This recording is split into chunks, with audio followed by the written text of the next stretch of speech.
What do you get when you combine simplified practice marketing, proven ROI strategy, and Van skate shoes? You get Mark Thackeray, of course. So lace up, grab your green smoothie, and get ready, because this is Dental Marketing Secrets. And this is Mark. Hello and welcome, my friends, to episode number 5 of the Dental Marketing Secrets podcast. This is all about providing actionable tips and tricks that you can apply immediately to grow your practice so you can serve more patients and leave a greater impact. That is what it's all about, my friends. My name is Mark Thackeray, and as always, I am honored to be here with you in this very moment, wherever and however you may be listening. Thank you for spending your time on Dental Marketing Secrets. I promise you, it will be time well spent. So today's topic is centered around converting more of the leads that you generate into high quality patients for your practice. Okay. And essentially it's the ability to multiply patient flow without having to multiply your marketing investment. Now, this concept radically altered my way of thinking when I was first introduced to it. It helped me become much more strategic in my approach, as well as increase my profitability geometrically. We've talked about how to attract more of your ideal patients in prior episodes through clearly defining who constitutes an ideal client, truly understanding their desires, their wants, their frustrations, their goals. And we've talked about using all that information on your ideal patients, that target audience that you're trying to attract, by crafting a message that is specific to them, okay? Not using some generic, vague, one-size-fits-all solution. And today we're going to drill down into how you can make your marketing efforts go much farther and how you can generate even more patients out of your existing marketing efforts. Okay, but let's start off with defining the term lead conversion. Okay, and the way I define lead conversion is simply getting your prospect to take the next step in the sales process of becoming a patient. Now, a lot of people define lead conversion as only occurring when money exchanges hands or when someone becomes a client or a patient. Now, that may be the end result we are looking for, but the path to get there involves multiple steps along the way. Remember how we talked about in episode number 3 about the steps involved in a dating relationship and how that is similar to the steps involved in becoming a patient? For me, I like to start out with looking at the high level, the big picture, and identify what's the next and easiest step that a patient needs to take along that path, to take along that sales path to get where I ultimately want them to go. Okay, so for your practice, that would mean having a patient in your chair while you're providing care and treatment to them, and they're paying you to do that. That would be a converted lead. But a lot of doctors and a lot of marketers, frankly, miss a lot of the steps along the way. They're too focused on that end result and attaining that as quickly as possible. And as a result, they neglect those important in-between steps and end up forfeiting the sale, missing out on that patient. And as you may have known from personal experience, when you skip too many steps, you stumble down the stairs. You're not going to make it. Selling and marketing is really a process. It's not an event. It's a process with many steps to it. And you see this all the time in our industry. There are doctors that will disregard that process of building trust and go straight for the sale and then wonder why on earth they aren't getting more patients from their marketing efforts. Every ingredient, every step is necessary. Don't expect the bread to rise if you leave out the yeast, okay? So really, in the end, your whole goal is to simply get your prospect to take that next step in the sales process of becoming a patient. And when you do this, you remove so much of the pressure from your marketing. You're now not expecting or putting as much pressure on one individual step. You're not expecting that step to carry all the weight. You're simply following the natural process that occurs when someone decides to come in for treatment. So let's take an example, and I've used this example in earlier episodes about the educational resource on dental implants that we created. Okay, so look at that process. First, offering some type of valuable information that helps educate the patient on dental implants, things like, when to consider them, what to look for, what to avoid, things of that nature. Then the next step after that is to offer them the chance to come in for a free consultation and to receive information that's specific to their situation. Okay, you see how there's a systematic process to it all? Now, I used to do something very similar with my photography company years ago, where I created a free educational guide about choosing a wedding photographer. And at the end of the guide, I included an offer for a free 30-minute engagement shoot so that they could come try me out with no strings attached, no pressure, no risk, and make sure that they were totally comfortable and that I delivered the goods, that I actually knew what I was doing. And if you look at that process, can you see how I'm just trying to get them to take that next step and how I made it very easy and natural to take? When you remove as much of the risk as possible, you will convert more patients, plain and simple.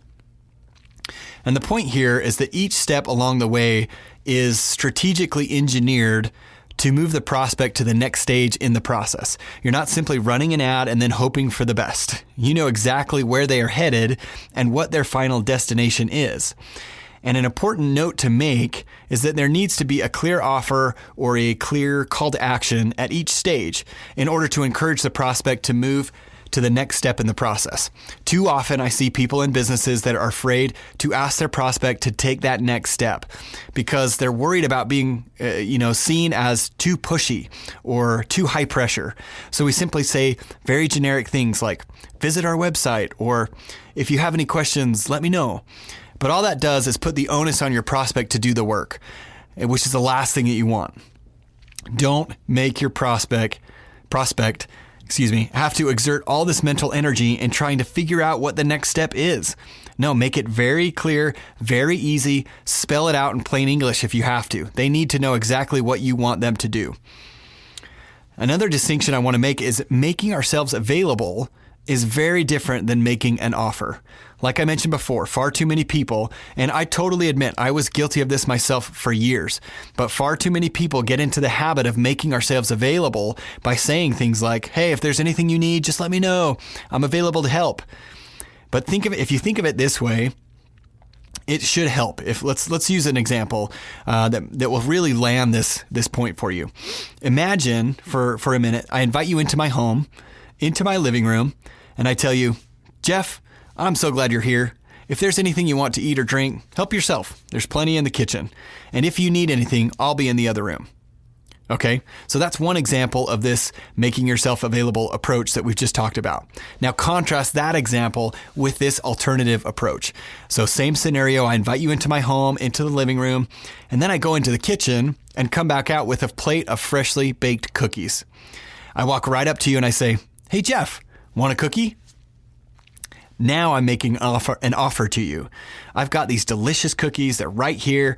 And it would be really hard for you not to take a cookie at that point because I've clearly gone out of my way for you. Would you not agree that it would be extremely difficult not to take that cookie, even if they weren't your favorite cookie? That's what I'm talking about. That's the difference between an offer versus making yourself available. Okay, let's switch gears for a moment and talk about the value of leads, okay?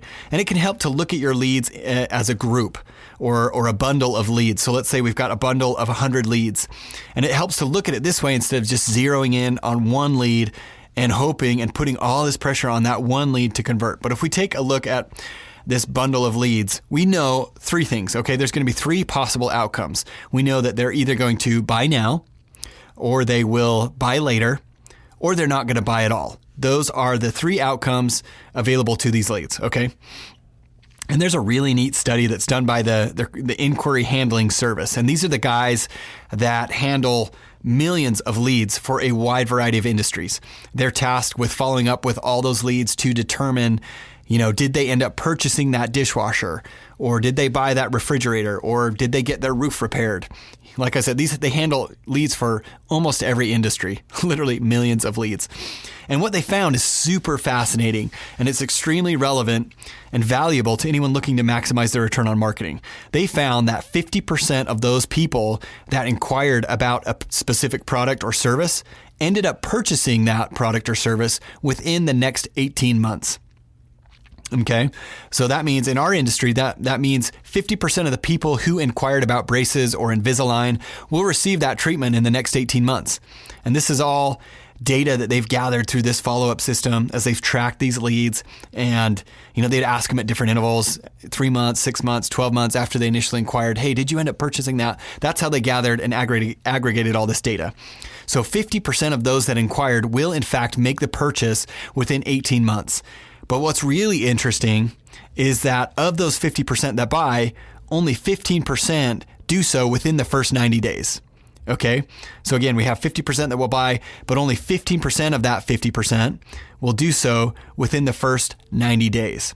This means that 85% of those that are going to buy will do so after 90 days and sometime between 3 and 18 months. That means the vast majority of those leads that will go on to buy will do so between months 3 and 18.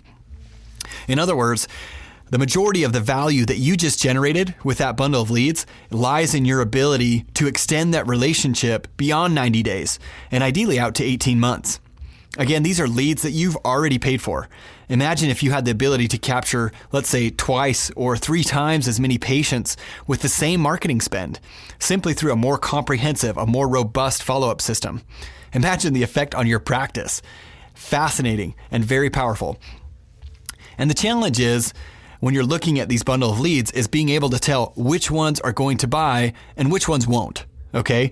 Put simply, you can't. There's just no way. You can't look at these leads and say, oh yeah, this person's going to buy, this person will not. You don't know which people will accept treatment and turn into patients and which ones won't.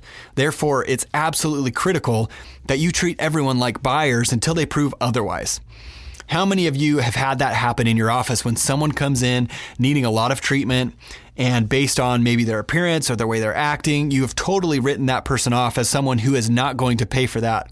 And lo and behold, all of a sudden the heavens open, the sun beams down on you, and they pull out their credit card. Who has had that happen to them? I just had a client tell me yesterday an example of this same scenario play out. He had a 21-year-old who needed major cosmetic work. It was like a $16,000 plan and didn't seem like a person who had the ability to afford it. So he'd kind of written her off, but was totally surprised and blown away and frankly ecstatic when he found out that she'd actually been saving this for years. She'd saved up all her money for years to be able to do this and was ready to get started. And now she's in temps and she's on her way to a life-changing smile. You simply never know. And that's why it's so important to treat all your patients like they are buyers until they prove otherwise. Now, as we've just discussed, if you can extend that relationship with your prospects up to 18 months and continually stay in communication with them during that time by providing value and helpful content, you are going to see more and more of those prospects turn into patients. Again, we simply don't know when people are ready to buy. They are ready when they feel that they are ready, not when we feel they are ready.